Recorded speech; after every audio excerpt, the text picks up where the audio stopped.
오늘 말씀은 느헤미야 5장 말씀입니다.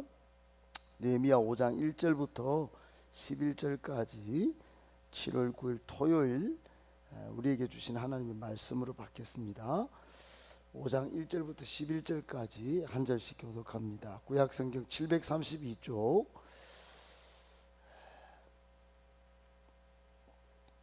그때 백성들이 그들의 아내와 함께 크게 부르짖어 그들의 형제인 유다 사람들을 원망하는데, 어떤 사람은 말하기를 우리와 우리 자녀가 많은 양식 얻어먹고 살아야 하겠다 하고, 어떤 사람은 말하기를 우리가 밭과 포도원과 집이라도 저당 잡히고 이 흉년에 곡식을 얻자 하고, 어떤 사람은 말하기를 우리는 밭과 포도 돈을 빚내서 왕에게 세금을 바쳤다.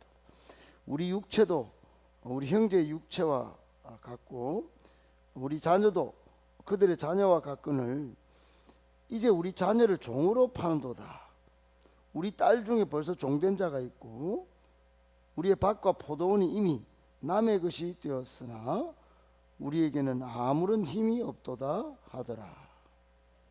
백성이 부르짖어 이런 말을 듣고 크게 노하였어.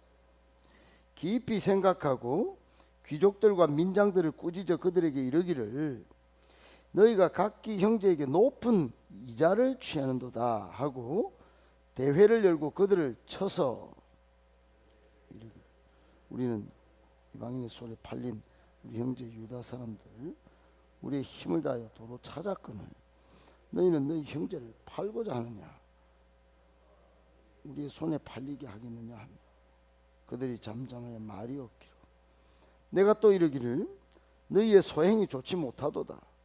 우리의 대적 이방 사람의 비방을 생각하고 우리 하나님을 경외하는 가운데 행할 것이 아니냐. 역시 돈과 양식을 백성에게 구워 줄 거니와 우리가 그 이자 받기를 그치자. 11절 같이 있습니다. 그런즉 너희는 그들에게 오늘이라도 그들의 밭과 포도원과 감나문과 집이며 너희가 구워준 돈이나 양식이나 새 포도주나 기름의 100분의 1을 돌려보내라 하였더니. 아멘. 할렐루야. 어제 대구 평산교회 금요 기도회 겸 교사 부흥회를 다녀왔습니다. 느낀 점이 한두 가지가 아닌데요, 본당이 가득 찼습니다. 이 코로나 조금 끝나고 금요일 밤인데 본당이 거의 우리 교회와 좀 다르게 거기는 어른들이 꽉 차더라고요. 참 좀 저력 있는 교회 또 좀 되는 교회는 좀 다르구나 이런 생각도 하게 됐고, 뭐 평균 나이는 뭐 많다고 제가 들었는데 어제 또 목사님 만나 보니까 코로나 2년 동안에 어른들은 80%가 회복이 됐는데 아이들은 100%를 넘어섰다고 그런 거예요. 오히려 지금 부서마다 청년부 또 중고등부도 합친 게 아니고 중등부, 고등부 따로, 소년부, 아동부 따로, 영아부, 유아부 따로 다 따로인데 전부 다 이렇게 다 회복이 되고 오히려 전도가 더 열심히 일어나고 있다. 그리고 깜짝 놀란 게 부교육자들이 저 뒤에 안 앉아요. 맨 앞에 다 전부 다 맨 앞에 앉아가지고 예배 태도가 고개 딱 숙이고 있는 게 아니고 전부 다 설교자를 집중해서 딱 쳐다보고 찬양할 때도 전부 다 일어서서 정확하게 하고 있어요. 이 사역자들이 딱 위치가 다 달랐어요.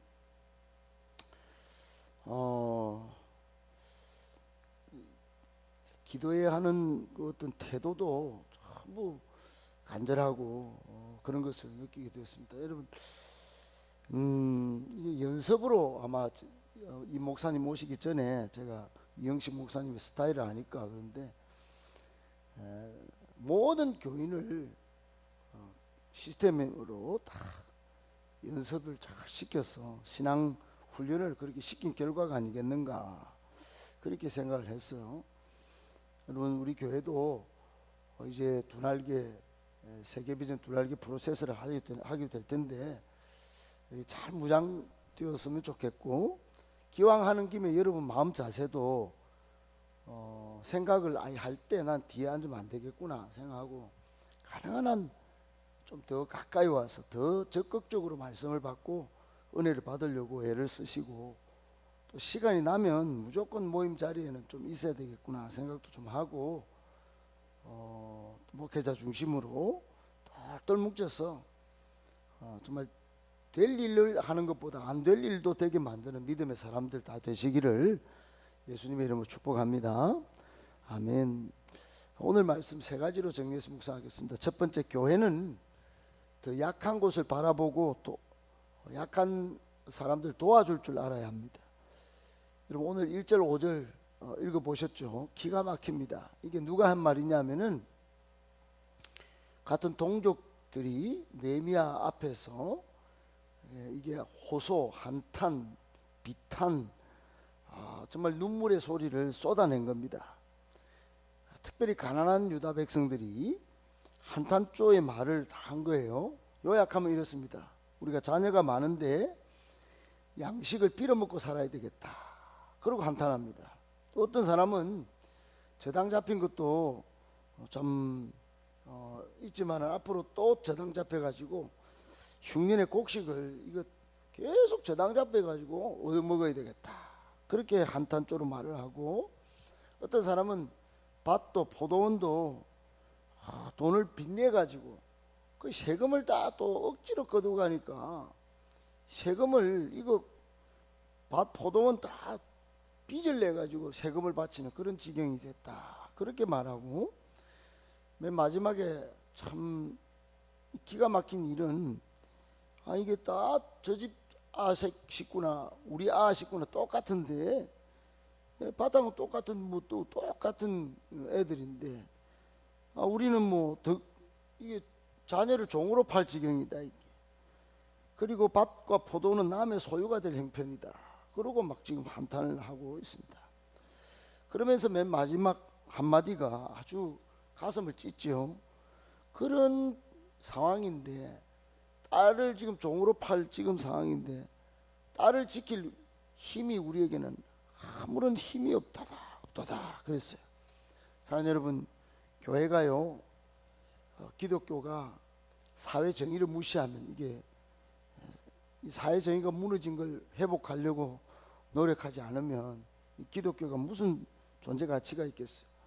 가난한 자의 원망이 하늘을 찌르면 이건 나라의 문제이기도 하지만은 우리 성도는 우리 문제다, 이렇게 생각해야 됩니다.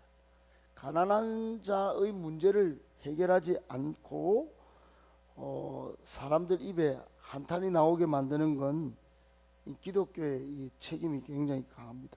영국은 윌버포스라고 하는 시대 때 이런 문제를, 이 가난한 흑인 노예들의 문제를 사회정의의 차원에서 다 해결해 버렸어요. 산업혁명 이후에 이 공장마다 있는 이 모든 약자들을 핍박하는 이 문제를 그때 당시부터 기독교를 중심으로 이게 성경적 정신이 아니다 하면서 막 먼저 다 해결했습니다. 믿는 사장들이 다 회개하고 그렇게 해결했어요. 여러분, 사람들은 보통 어떻게 하느냐, 남의 사정에 무신경합니다. 안 믿는 사람은 도움을 호소해도 해결하지 않아요. 자신의 문제만 신경 씁니다. 그런데 여러분, 우리 믿는 사람들이 가난한 사람들을 외면하고 사회정의 실현에 무신경하게 되면 하나님도 우리를 외면할 것입니다. 사회는 악이 판치게 될 것입니다. 잠언 21장 13절에 그래서 하나님 이런 말씀하셨어요. 귀를 막아서 가난한 자의 부르짖는 소리를 듣지 아니하면 자기가 부르짖을 때 들을 자가 없을 것이다 그랬어요. 여러분, 이게 까딱하면 끔찍한 이야기입니다. 누가복음 16장에도 하나님이 예수님이 참 부자와 나사로 비유를 했는데, 한 부자가 있어요. 그런데 거지 나사로가 먹을 것을 좀 주세요 이렇게 막 하는데 한 번도 돌아본 적이 없어요. 둘 다 죽었는데, 둘 다 죽어서 아브라함 품에 갔는데 이 부자가 막 너무 지옥불에 떨어져 가지고 물이 막 묻고 싶어 갖고 손에 딱 끝에 물 한 방울 딱 찍어 가지고 입에 좀 대주면 좋겠다, 그 정도로 막 완전히 뭐 죽을 지경인데 거부당해요. 거부당해요. 여러분, 그러면서 부자가 이게 한탄합니다. 내가 우리 형제들이 만약에 이런 짓을 하면은 내가 좀 내려가 가지고 좀 가르쳐 줘야 되겠다. 그럼 막 한탄합니다. 그 늦은 한탄이죠. 사랑하는 여러분, 교회가 더 약한 곳을 바라볼 줄 알고 더 약한 지체를 도와줄 줄 알아야 합니다. 우리 교회도 아직도 어떤 지체들 이렇게 보면 말하는 거 보면 그런 모습이 있어요. 우리만 먹으면 되지, 뭐 우리만 가면 되지. 여러분, 안 됩니다. 새 가족이 오거나 약한 지체가 있으면은 반드시 도와줄 줄 알고 먼저 그쪽을 생각해 볼 줄 알아야 합니다. 꼭 기억하고 우리 교회는 이런 성경적 정신을 잘 구현하는 교회가 되어질 수 있기를 예수님의 이름으로 축복합니다. 아멘. 두 번째, 간과할 수 없는 불의는 책망합니다. 여러분, 이 느헤미야가 동족을 향한 형제를 경제적 이득 수준으로만, 이익 대상으로만 취급하는 이 불의를 본 겁니다. 불의, 이걸 불의죠. 불의. 사회 정의가 실현되지 않는 현실을 본 겁니다. 포로에서 돌아와 가지고 가만히 보니까 성벽도 무너지가 있고 이런데 아주 뭐 현실을 그 집집마다 들여다 보니까 이거 뭐 전부 세금도 이렇게 내고 딸도 팔려가고 이게 뭐 여러분, 있을 수가 없는 일이 벌어진 겁니다. 흉년인데, 같이 흉년인데 누구는 먹고 누구는 뭐 굶어 죽고 빚내서 먹고.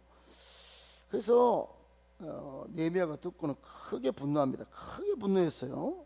4절에 보면 내가 백성의 부르짖음과 이런 말을 듣고 크게 노했다 그랬습니다. 노했어요. 지도자가 노했습니다.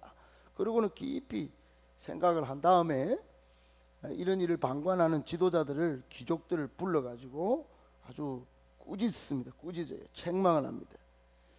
여러분, 하나님은 사랑의 하나님이시기도 하지만 불의를 행하는, 자기만 잘 먹고 잘 살려고 하면서 약자들을 이용하려 이익의 대상으로만 삼는 이런 사람들을 책망합니다. 책망.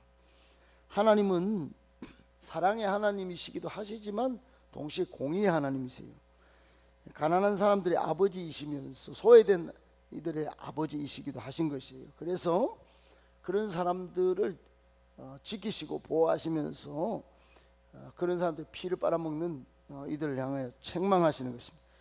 이 교회가 그런 겁니다. 교회도 사랑만 이야기를 할 것이 아니라 잘못된 것을 꾸짖고 바로잡아 나가는 것이 하나님의 공의를 실현하는 것입니다. 이 두 가지가 동시에 같이 가야 되는 것이에요. 목사님은 왜 뭘 갑니까? 뭘 쿠는 거, 뭘 쿨 줄 알아야 됩니다. 여러분, 이런 하나님의 뜻이 지켜지지 않으면은 오히려 공의가 땅에 떨어지고 불의가 판을 치게 되는 것이에요. 지도자는 마땅히 책망할 것을 책망할 줄 알아야 합니다. 이것이 동시에 사랑이 없으면 또 문제가 되겠지만 사랑과 공의가 두 개가 꼭 같이 가야 한다는 사실, 간과할 수 없는 불의를 교회가 오늘날 책망하지 않기 때문에 교회가 교회답지 않게 되어버렸다는 사실을 기억하고, 여러분, 우리는 이 두 가지를 같이 동시에 잘 활용하면서 교회다운 교회 잘 만들어갈 수 있는 저와 여러분 되시길 예수님의 이름으로 축복합니다. 아멘. 아멘. 네, 마지막 세 번째, 말씀이 기준이 되어야 합니다. 여러분, 사람을 책망할 때 기준이 뭐냐, 불의를 바로잡는 기준이 뭐냐, 말씀입니다. 말씀. 느헤미야는 오늘 마지막 11절까지 10절까지 보면은 구약에 나오는 말씀의 정신, 율법의 정신으로 동족 간 이자 받는 거 이거 금지, 그리고 희년에 사람을 돌려보내는 정신, 이거 분명히 들어서 알고 있을 텐데 동족 간에는 종 삼으면 안 돼, 돌려보내. 그러고는 여러분 다 돌려보내고 또 구운 것도 돌려보내도록 그렇게 합니다. 말씀을 기준으로 백성을 가르치고 지도하는 것이죠. 7절에 보면 지위 고하를 막론하고 그렇게 꾸짖어 가면서까지 이 말씀을 따르도록 지시했습니다. 사랑하는 여러분, 교회가요, 교회가 이래야 됩니다. 교회가 말씀을 벗어나서 기준이 흔들리면, 여러분, 사람이 가까이서 목사님 이거 이러면 안 됩니다, 여기 들리면 안 돼요. 말씀이 기준이 돼서 요건 요렇고 저건 저렇고 중심을 잡고 이렇게 가르치고 이렇게 운영을 해야 이 교회가 권위 있는 교회, 하나님이 쓰시는 교회가 되는 것입니다. 여러분, 다 같은 교회가 아니에요. 이런저런 교회가 많이 있지만은 말씀이 기준이 되지 않는 교회는 언제든지 흔들리게 되어 있습니다. 이런 말씀 위에 든든히 서가는 우리 행복한 교회 될 수 있기를 예수 그리스도